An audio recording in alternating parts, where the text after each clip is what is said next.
शुभ संध्याकाळ। हा व्हिडिओ तुम्हाला शिवरात्रीचा येत आहे। सर्वांना महाशिवरात्रीच्या हार्दिक शुभेच्छा। माझ्या YouTube चॅनलवर सगळ्यांचं स्वागत आहे। हा माझा पहिलाच व्हिडिओ आहे। शिवरात्र त्याच्यामुळे मी 4 वाजता उठली, आंघोळ करून घेतली आणि माझ्या घरातली देवपूजा पटकन आवरून घेतली।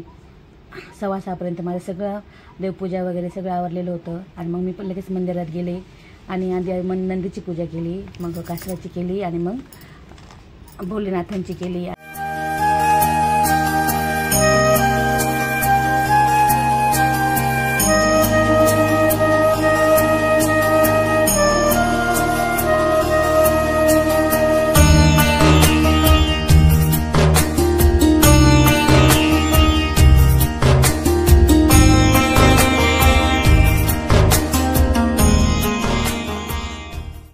दुधाने आणि पाण्याने अभिषेक केला, मग भस्म लावले, अष्टगंध लावले, अक्षता वाहिल्या, बेलाची पानं वाहिले, आरती केली शंकराची आणि गणपतीची।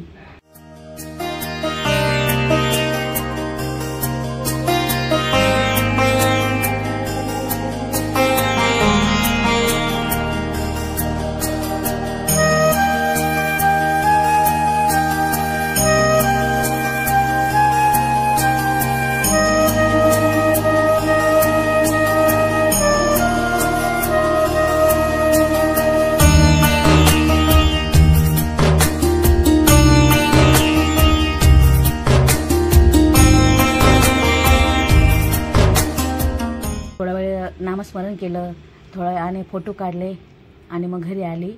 शिवरात्र असल्यामुळे 5 झाडांची पूजा करता, मग शमीपत्र तर होतच माझ्याकडे, मी आता त्याची पूजा करून घेतली। मग दत्ताच्या मंदिरात गेले। दत्ताचे मंदिर म्हणजे आमच्या कॉलनीत दत्ताचं मंदिर आहे, तिथं पण पिंपळाचं, उंबराचं आणि बेलाचं झाड आहे। मग आधी दत्तांचं दर्शन घेतलं, पिंपळाची पूजा केली, उंबराची पूजा केली आणि मग नंतर बेलाची पूजा केली।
मंदिरातून आली, त्यानंतर घरातले कामं करून घेतले, फराळाचं वगैरे केलं आणि मग रात्री जागरणाचा कार्यक्रम ठेवलेला होता। आम्ही मग मंदिरात गेलो, तिथं महादेवांच्या शृंगार चालू होता, फुलांची रांगोळी काढत होते आणि आम्ही सगळे मग भजन वगैरे म्हटलं आणि 12 वाजता महादेवांची आरती केली।